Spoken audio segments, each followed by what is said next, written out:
Search for a killer in Pennsylvania after a family is murdered in their upper middle class home. Thomas Haynes, his wife Lisa, and their son all stabbed to death nearly a week ago in Lancaster.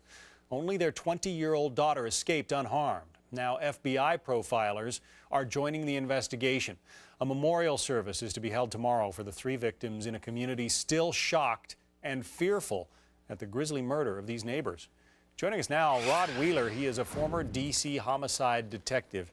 Rod, normally when somebody gets stabbed to death, when several members of a family are all victims, it's generally someone they know. But police seem completely mystified by this one. Why?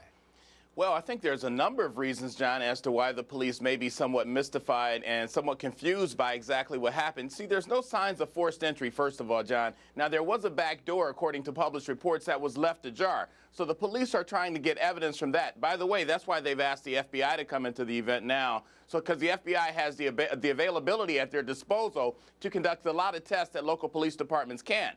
But at the same time, the police are also looking at relationships that this family may have had with people outside of the home. Well, there was talk that this may be just sort of an in cold blood style thrill killing.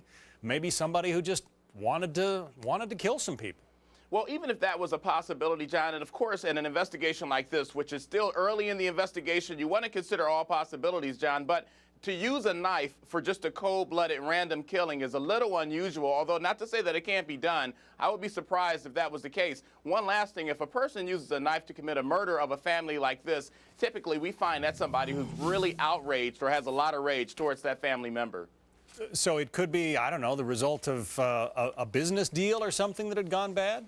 Right. It's one of two things real quick, John. It's either a bad business deal gone bad. If it was a home invasion like a burglary, we would see some signs of that. Or it could be a relative. I'm kind of leaning towards a relative or maybe even the daughter's boyfriend or something like that. Yeah, the police say the daughter has been very cooperative so far. There don't seem to be any signs at this point in the investigation that point to her knowledge or involvement in this.